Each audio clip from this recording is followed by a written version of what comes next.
Hello friends, स्वागत है आपनु मारा रसोड़ाना काठियावाड़ी स्वादमां। हूँ भावनाबेन राठोड। आज આપણે બનાવીશું ગોળ ચૂરમાના લાડુ। જો તમારા લાડુ ચીકણા થતા હોય કે ઠંડા થયા પછી વિખરાઈ જતા હોય કે ડ્રાય થતા હોય, એકદમ સરસ દાણેદાર ન થતા હોય અને ઘી ગોળનું પ્રમાણ બરાબર ના રહેતું હોય, તો આજના વિડીયોમાં ગોળ ચૂરમાના લાડુ બનાવવા માટેનું પરફેક્ટ માપ અને 6 ટિપ્સ એવી તમારી સાથે શેર કરેલી છે, જેને ફોલો કરીને જો તમે લાડુ બનાવશો ને તો તમારા લાડુ એકદમ પરફેક્ટ બનશે, સુકાયા પછી ડ્રાય નહીં થાય અને એકદમ મોઇસ્ચરવાળા બનશે, અંદરથી ચીકણા પણ નહીં થાય, સરસ દાણેદાર થશે। તો ચાલો બનાવીએ ગોળ ચૂરમાના લાડુ। તો એના માટે અહીંયા મેં 2 કપ ઘઉંનો જાડો લોટ લીધો છે। તમે જુઓ કે આ રીતે આપણે ભાખરીના ઉપયોગમાં લઈએ છીએ ને એ જ લોટનો ઉપયોગ કરી અને આ ચૂરમાના લાડુ બનાવવાના છે। તો 2 કપ લોટ સામે આપણે 1/4 કપ ઘી લેવાનું છે અને 1/4 કપ ગોળ લેવાનો છે। ઘણા વ્યુઅર્સ કહે છે કે અમને ગ્રામમાં માપ જણાવો, પણ બધા પાસે વજન કાંટો નથી હોતો, એટલે ઘરમાં રહેલી વાટકી કે કપ સેટ કરી અને આ રીતે માપ તમારે એડજસ્ટ કરી લેવાનું। હવે ઘી અને ગોળ સાઈડ પર રાખી દેશું। લોટ છે એ મિક્સિંગ બાઉલમાં લઈ લેશું। હવે જે આપણે ઘી લીધું છે ને એ ઘીમાંથી આપણે 4 ચમચી ઘી લોટ સાથે ઉમેરશું। ઘીનું મોણ દઈને જ આજે આપણે ચૂરમાના લાડુ બનાવવાના છે। તમે ઈચ્છો તો તેલનું મોણ દઈને પણ આ ચૂરમાના લાડુ બનાવી શકો છો। અને ઘીનું મોણ છે ને એ લોટના એક એક કણમાં આ રીતે મિક્સ કરી લેવાનું છે। તો પહેલી ટિપ્સ એ છે કે લોટમાં તમે જ્યારે મોણ ઉમેરો ને ત્યારે લોટમાં મોણ ઉમેરી અને તરત પાણી નથી ઉમેરવાનું। આ રીતે લોટના એક એક કણમાં મોણ આવી જાય ને એ રીતે આપણે મોણ લોટ સાથે મિક્સ કરી દેવાનું છે। અને કેટલું મોણ ઉમેરવું એ પણ તમને હું આગળ જણાવી દઉં છું। તો અહીંયા તમે જુઓ કે ઘી આપણે લોટ સાથે સરસ મિક્સ કરી લીધું છે। હવે તમે મુઠ્ઠી બાંધો ને તો મુઠ્ઠી બંધાવી જોઈએ એટલું મોણ આપણે ઉમેરવાનું છે। અહીંયા તમે જુઓ કે મુઠ્ઠી બિલકુલ છૂટી નથી પડતી, આ રીતે મોણ ઉમેરવાનું છે। હવે બીજી ટિપ્સ છે કે ચૂરમાના લાડુનો લોટ બાંધવા માટે હંમેશા ગરમ પાણીનો ઉપયોગ કરવાનો। અહીંયા મેં હુંફાળું ગરમ પાણી લીધું છે, વધારે ગરમ પાણી નથી લેવાનું। આ રીતે હુંફાળા પાણીથી લોટ બાંધશો ને એટલે ઘઉંનો જાડો લોટ છે એ થોડો ફૂલી જશે, પરિણામે લાડુ એકદમ ફરસા તૈયાર થશે। ચૂરમાના લાડુનો લોટ બાંધતા હોય ને ત્યારે એકી સાથે પાણી ક્યારેય નહીં ઉમેરવાનું, થોડું થોડું પાણી આ રીતે ઉમેરતું જવાનું અને મિક્સ કરતું જવાનું। જો લોટ તમારો પોચો થઈ જશે ને તો પણ તમારા લાડુ ચીકણા થશે।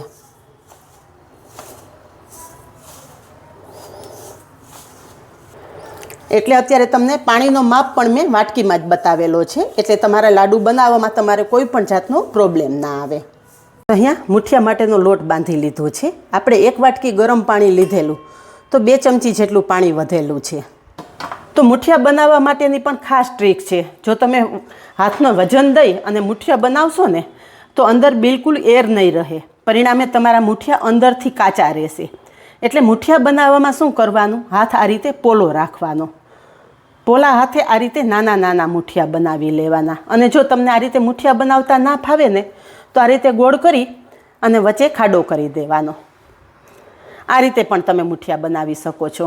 તો આપણે અત્યારે આ રીતે ગોળ મુઠિયા જ બનાવી લઈએ, જેથી મુઠિયા અંદર સુધી એકદમ સરસ તળાઈ જાય અને લાડુ ફરસા તૈયાર થાય। બસ આ રીતે લુવો કરી લેવાનો, 2 હાથે પ્રેસ કરી અને વચ્ચે ખાડો કરી દેવાનો।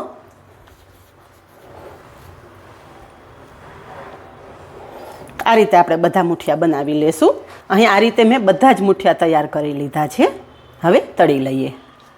ટિપ્સ નંબર 3, મુઠિયા તળવા માટે તેલનું ટેમ્પરેચર કેવું હોવું જોઈએ। તેલ ગરમ મૂકી અને એક લોટનો ટુકડો આપણે તેલમાં ઉમેરશું।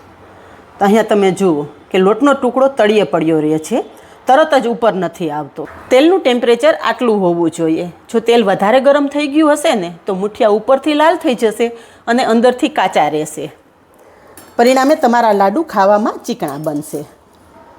અત્યારે આપણું તેલ પરફેક્ટ ગરમ થયેલું છે, તો તૈયાર કરેલા મુઠિયા આપણે તેલમાં ઉમેરી દઈશું।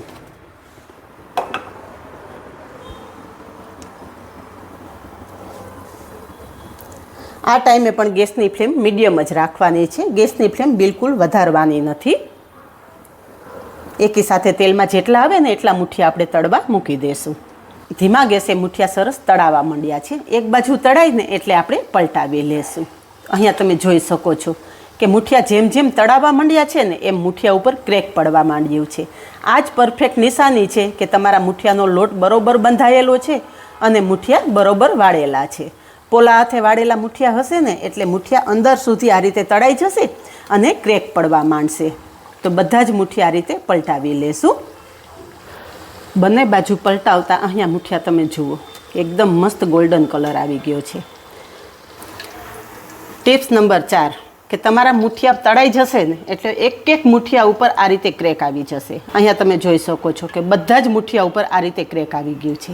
આ જ પરફેક્ટ નિશાની છે તમારા મુઠિયા પરફેક્ટ તળાયેલા છે અને તમારો લોટ પણ પરફેક્ટ બંધાયેલો છે.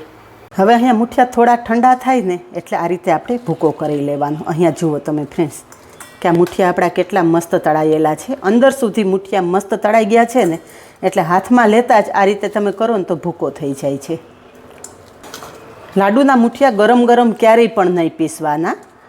થોડા ઠંડા થાય ને એટલે આ રીતે ભૂકો કરી લેવાનો અને પછી પીસવાનો, જેથી અંદરની રહેલી બધી જ ગરમી દૂર થઈ જશે અને તમે જ્યારે ભૂકો કરશો ને ત્યારે એકદમ છૂટો છૂટો ભૂકો તૈયાર થશે અને મિક્સર પણ બિલકુલ ગરમ નહીં. તો અહીંયા મુઠિયા આપણે થોડા ઠંડા કરી લઈએ પછી પીસી લેશું. મુઠિયાનો ભૂકો સરસ ઠંડો થઈ ગયો છે.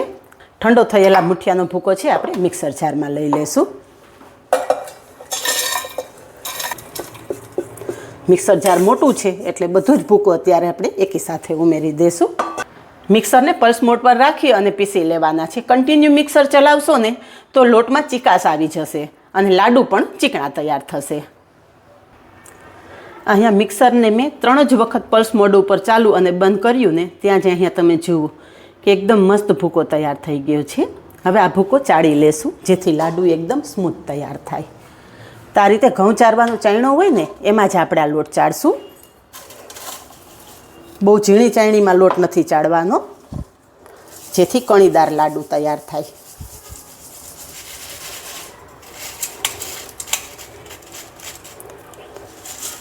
આ વધેલો ભૂકો છે એ ફરીવાર આપણે પીસી અને ચાળીને મિક્સ કરી લેશું. વધેલો મોટો ભાગ પણ પીસી અને મેં અત્યારે લોટ સાથે મિક્સ કરી દીધું છે. તો અહીંયા તમે જુઓ કે લાડુનો બેઝ એકદમ મસ્ત તૈયાર થઈ ગયો. આ રીતે જો તમારો લોટ તૈયાર થયેલો હશે ને તો લાડુ તમારા ક્યારેય પણ ચીકણા નહીં થાય. હવે આ લોટ સાઈડ પર રાખી દેશું અને આજે લાડુમાં એક સિક્રેટ વસ્તુ ઉમેરવાની છે. તો ગેસ તરફ જશું. ગેસ પર કડાઈ મૂકેલી છે. હવે જે આપણે પોણી વાટકી ઘી લીધેલું ને એ જ ઘીમાંથી આપણે 2 ચમચી ઘી કડાઈમાં ઉમેરશું. ઘી ગરમ થાય એટલે અહીંયા મેં 8 થી 9 કાજુ લીધેલા છે. કાજુ ઘીમાં ઉમેરી દઈશું અને 10 થી 12 બદામ લીધેલી છે. બદામ પણ ઉમેરી દઈશું અને એની સાથે 20 થી 25 પિસ્તા લીધેલા છે. કાજુ, બદામ અને પિસ્તા ત્રણેય વસ્તુ આપણે ઘીમાં સરસ સાંતળી લેશું. તમે ડ્રાયફ્રૂટ્સ ના ઉમેરો તો પણ ચાલે. થોડા ડ્રાયફ્રૂટ્સ ઉમેરવાથી લાડુનો સ્વાદ એકદમ મસ્ત આવશે. ડ્રાયફ્રૂટ સરસ સાંતળી લીધા છે તો એ બહાર કાઢી લેશું.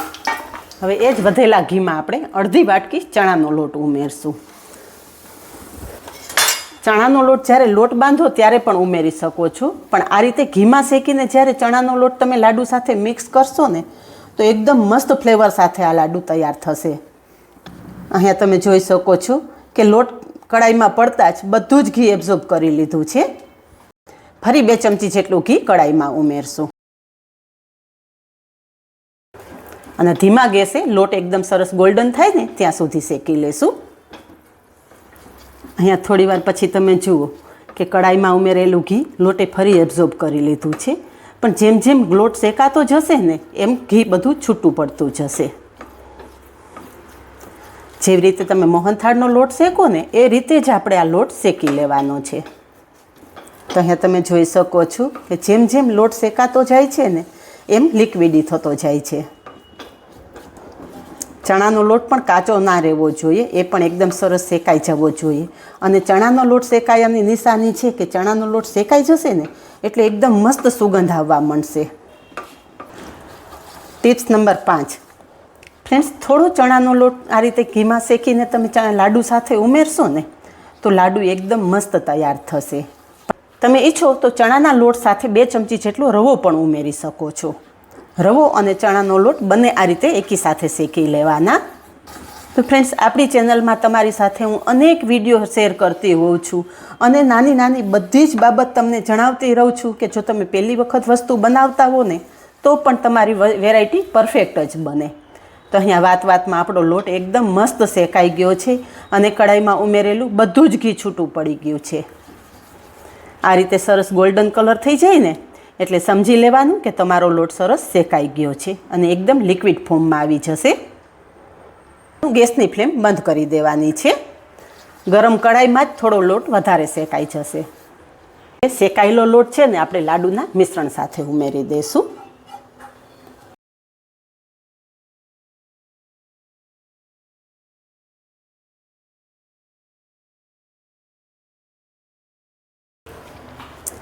શેકાયેલો લોટ આપણે તૈયાર કરેલા લાડુના મિશ્રણ સાથે ઉમેરી દીધો છે અને આ બાજુ આપણા ડ્રાયફ્રૂટ્સ પણ સરસ ઠંડા થઈ ગયા છે. તો તમે ઈચ્છો તો આ ડ્રાયફ્રૂટ્સના ટુકડા કરીને ઉમેરી શકો છો, પણ આ ડ્રાયફ્રૂટ્સ પણ આપણે પીસીને ઉમેરશું. આ રીતે તમે પીસીને ડ્રાયફ્રૂટ્સ ઉમેરશો ને તો ઘરમાં કોઈ વડીલ હશે ને એ પણ ડ્રાયફ્રૂટ્સનો સ્વાદ લઈ શકશે. પણ જો તમે ટુકડા કરીને લાડુ સાથે ઉમેરતા હોય ને તો ઘરના વડીલો ચાવી ના શકે, એટલે લાડુમાંથી ડ્રાયફ્રૂટ્સ એ લોકો અલગ કરી દેતા હોય છે. ડ્રાયફ્રૂટ્સ પીસી લેશું. અહીંયા ડ્રાયફ્રૂટ્સ પણ સરસ પીસી લીધા છે. આમાં પણ મિક્સરને આપણે પલ્સ મોડમાં રાખવાનું, જેથી આ રીતે છૂટો ભૂકો તૈયાર થાય. ડ્રાયફ્રૂટ્સનો ભૂકો પણ આપણે મિશ્રણ સાથે ઉમેરી દઈશું. તો અહીંયા બંને સામગ્રી આપણે લોટ સાથે સરસ મિક્સ કરી દઈશું.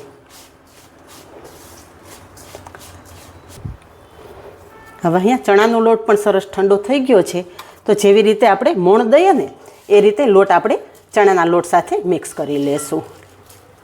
અહીંયા બધું જ સરસ મિક્સ કરી લીધું છે. હવે ગોળનો પાયો કરી લઈએ. ગેસ પર કડાઈ મૂકેલી છે. તો આપણે જે વધેલું ઘી છે ને એ ઘી કડાઈમાં ઉમેરી દઈશું અને 2 ચમચી જેટલું ઘી વધારશું. જરૂર પડશે તો આ ઘીનો આપણે આગળ ઉપયોગ કરશું. અને જે ગોળ લીધેલું છે ને એ ગોળ પણ આપણે કડાઈમાં ઉમેરી દઈશું.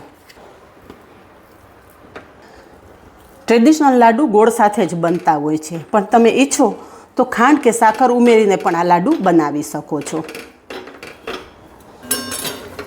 ગેસની ફ્લેમ ધીમી રાખી અને ગોળ સરસ ઓગાળી લેવાનો છે. ટિપ્સ નંબર 6, ગોળનો પાયો કેવો લેવાનો છે એ ખાસ મહત્ત્વનું છે. ગોળ ખાલી ઓગાળવાનો છે. આપણે જેવી રીતના ગોળ પાપડી કરીએ અને એકદમ ગોળને ગરમ કરી લઈએ ને એટલો બધો ગોળને આપણે ગરમ કરવાનો નથી. ઘી સાથે ગોળ સરસ ઓગળી જાય ને એટલો જ આપણે ગરમ કરવાનો છે. અને અહીંયા તમે જુઓ કે ગોળ ઓગળવા માંડ્યો છે અને ગોળમાં થોડા થોડા બબલ્સ પણ પડવા માંડ્યા છે. આ રીતે કરશો ને એટલે ગોળની કચાશ દૂર થઈ જશે અને ગોળનો પાયો એકદમ પરફેક્ટ તૈયાર થઈ જશે.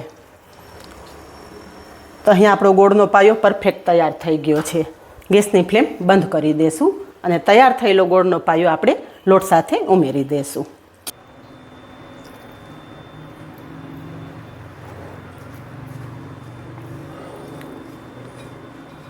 ખાંડ કે સાકર ઉમેરીને જો તમે આ લાડુ બનાવવા ઈચ્છતા હોય ને તો ખાંડ કે સાકરનો ભૂકો કરી અને લોટ સાથે મિક્સ કરી દેવાનો. પછી ગરમ ઘી કરી અને બસ ઉમેરી અને લાડુ વાળી લેવાના.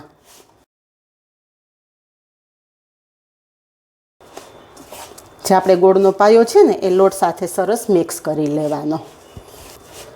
તો ફ્રેન્ડ્સ, બધું મિક્સ કર્યા પછી મને થોડું ઘી ઓછું લાગે છે. તો જે આપણે બચાવીને રાખેલું ઘી છે ને એ બધું ઘી આપણે ઉમેરી દઈશું. મિશ્રણ આપણું ગરમ છે ને એટલે આ ઘીને ગરમ કરવાની કોઈ જરૂર નથી. તો જોયું ને ફ્રેન્ડ્સ કે આપણે પરફેક્ટ માપ સાથે ઘી લીધેલું ને એ બધું જ ઘી અત્યારે આપણે વપરાઈ ગયું છે. હવે આ મિશ્રણ થોડું ઠંડુ થાય ને એટલે હાથેથી આ રીતે મિક્સ કરી લેવાનું અને હાથેથી એક વખત ભેગું કરી લેવાનું. અહીંયા તમે જુઓ કે આપણો લાડુ એકદમ સરસ પરફેક્ટ વળી રહ્યો છે અને ઘી વધારે પણ નથી. તમે જુઓ કે હાથેથી ભેગું કરું ને તો વધારે ઘી મારા હાથમાં ચોંટેલું નથી. આમ લાડુમાં જો તમે વધારે ઘી ઉમેરી દેશો ને તો લાડુ વાળી અને જ્યારે તમે પ્લેટમાં મૂકશો ને તો સાઈડમાંથી બધું જ ઘી નીકળી જશે. એટલે લાડુમાં ઘીનું પ્રમાણ માપે રાખવાનું. હવે લાડુના મિશ્રણ સાથે અડધી ચમચી એલચી પાવડર ઉમેરશું અને જાયફળ વગર તો લાડુ અધૂરા જ ગણાય. અડધું જાયફળ આ તે છીણીને ઉમેરી દેશું. તમે ઈચ્છો તો એકલું જાયફળ ઉમેરીને પણ લાડુ બનાવી શકો છો, પણ થોડો એલચી પાવડર ઉમેરશો ને તો લાડુ વધારે સ્વાદિષ્ટ રહેશે અને જાયફળ ઉમેરવાથી લાડુ પચવામાં પણ હળવા રહે છે. તો એલચી અને જાયફળનો ભૂકો આપણે મિશ્રણ સાથે સરસ મિક્સ કરી દઈશું. હવે તમે ઈચ્છો તો આ લાડુ ગોળ પણ બનાવી શકો છો, આ રીતે ગોળ પણ બનાવી શકો છો. પણ આ લાડુ પ્રસાદમાં ધરશો ને તો થાળીમાં મૂકશો તો આ રીતે દળી જશે. પણ પ્રસાદમાં ધરવા માટેના લાડુ છે ને આ રીતે હથેળી ફ્લેટ રાખવાની. જેવડો લાડુ બનાવવો હોય ને એટલું મિશ્રણ લેવાનું, અંગૂઠો અને હથેળીની મદદથી આ રીતે પ્રેસ કરવાનું. આ રીતે ગોળ કરતા જશો ને એટલે લાડુનો શેપ એકદમ મસ્ત આવી જશે. તો અહીંયા તમે જુઓ કેટલા મસ્ત આ લાડુ તૈયાર થયેલા છે. લાડુ ખસખસ વિના તો અધૂરા જ ગણાય. તો લાડુ ઉપર આપણે આ રીતે ખસખસ પણ લગાવતા જશું.